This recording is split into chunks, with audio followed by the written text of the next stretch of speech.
Жаңашыл ұстаз курсына қош келдіңіздер. Сіздермен бірге Назым Оңғарбаевна. Бүгін біз сабақта Hand Animation программасында презентация құруды үйренеміз. Презентация сабаққа, болмаса электронды кітапқа, электронды портфолио жасауға, тағы да көп нәрсеге қолдануға болады оны. Ол үшін біз Google-ды ашып, осы жерге Hand Animation деп жазамыз. Бұның программасын ең бірінші компьютерға жүктеп аламыз. Міне Hand Animation скачать бесплатно деп жазғанда сіздерге Open School деген жаңағы несі ашылады, ссылкасы. Біріншіге кіріп осылай осы жерден өздеріңізге қажетті ссылканы скачивать етіп аласыздар, жүктеп аласыздар. Мен скачать Hand Animation 64 дегенді аламын. Жүктеліп болғаннан кейін сіздерге осындай жаңағы Hand Animation-ның беті ашылады. Мінекей Hand Animation-ның интерфейсі. Бұл жерде оң жағында сіздерде жаңағындай фигуралар, текст, картинка, және тағы да специальный символдар, маркерлар қоюға арналған құрал-саймандар берілген. Үстіңгі жағында сіздерге файлды сақтау, үлкейту, кішірейту деген сияқты нелер берілген. Мынау бізде бастапқы нүкте деп аталады. Мынау бізде қызыл жолақпен көріп тұрғандарымыз бұл беттің аяқталатын жері. Бірінші бет аяқталады, одан екінші беті дегендей. Енді осы жерге мен ең бірінші сабақтың тақырыбы деп сөз қойып алайын. Ол үшін текст дегенді таңдаймын. Текстті қоям. Сабақтың тақырыбы деп жазамыз. Сабақтың тақырыбы. Сабақтың тақырыбы. Сабақтың тақырыбы.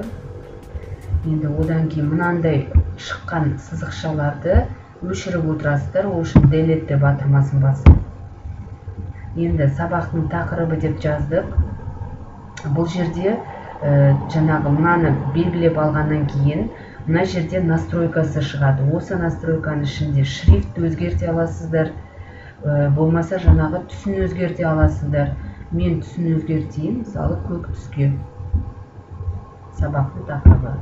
Және тақырыбымды жазу үшін қайтадан жаңадан ұяшық қоюым керек. Мұны текст дегенді апарып ұяшық қоям, осы жерге тақырыбымды жазам. Компьютерлік графика. Компьютерлік графика. Енді мынау үш бұрыштыны тағы да delete мен өшіріп тастаймыз. Тағы да белгілеп алып, түсін өзгертемін. Және де көлемін, размерін өзгертуге болады. Мінекей, мысалы, шрифттің 48-де тұр, мен оны 54-ке қойайын. Және де мышкамен былай белгілеп алып, оны ортасына жылжытып қоюға болады. Әрі қарай сабақтың компьютерлік графика. Енді мен мысалы мына жерге суреттер қойғым келеді тақырыпқа байланысты. Сол үшін мысалы сіздер алдыменен папка ашып алып, суреттеріңізді қойып алсаңыздар жақсы. Мен солай істегем. Қазір сурет қою үшін мына жерде бізде ең астыңғы жағында маркердің астында рисунки деген бар. Осы жерден картинка дегенді таңдайсыздар. Картинкаға ұяшық қоямыз. Бұл ұяшықты басқаннан кейін сіздерде настройкасы ашылады. Осы жерден үш нүктені басып, керекті картинкаларыңызды таңдап қоясыздар. Міне мен қойдым. Размерін кішірейтемін. Және екінші картинка қоям. Ол үшін тағы да бос ұяшық қойып алуым керек. Әрбір сөзге, әрбір картинкаға бос ұяшық керек. Осы жерге жаңағы үш нүктені басып, екінші суретімді қоямын. Көлемін кішірейтіп өзгертіп, әдем болу үшін. Мінекей. Енді сабақтың мақсаты деп жазып алайын. Ол үшін текст қоюым керек. Сабақтың мақсаты.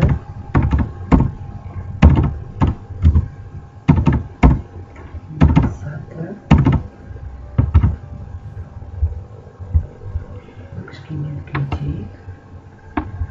Және мынау линияны өшіріп тастауымыз керек. да түсін өзгертейін. Бәрі бірдей әдемі болсын.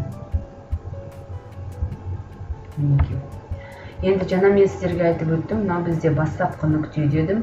Енді мына ең соңында біз соңғы нүкте болу керек.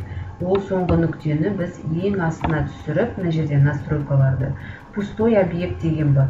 Осы пустой объектіні мына жерге шеткі нүкте ретінде қоямыз. Жақсы, енді бұлардың барлығы жаңағындай жұмыс жасау үшін видеодағыдай біз ол үшін мен линк деген батырмасы арқылы біз бұлардың барлығын бір-бірімен біріктіруіміз керек. Сол үшін бұл батырманы басып, мына бастапқы нүктеден бірінші сөзімізге мынандай линия жасаймыз.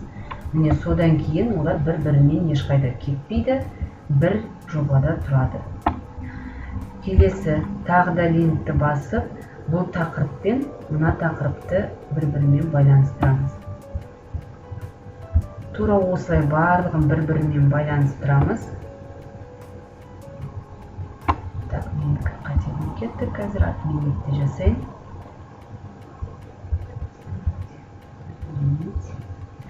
Енді мен мысалы мына линкті таңдап алып, мынадан мына суретке жасаймын. Мына линктен мына линкқа жасаймын.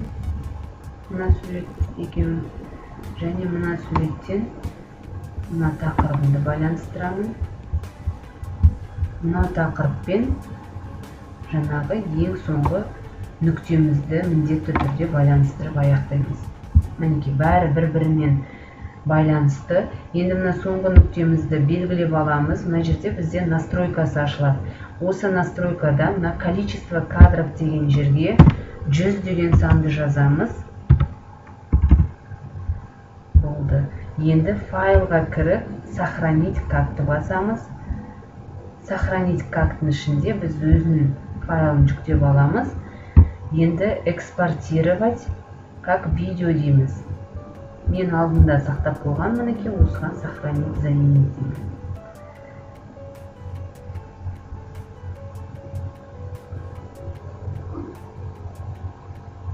Біраз уақыт тосамыз. Мына оң жағында сіздерде бұл форматтағы видеоңыз неше секунд болады және қай уақытта запуск жасалынды барлығы көрініп тұрады осы жерде, старт қашан болғаны.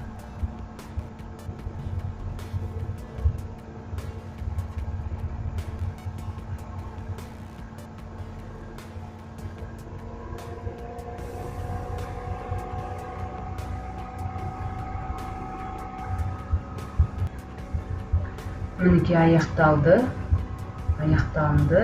Енді қазір кіріп көрейік. Так, мінекей. Мынаны жабайық.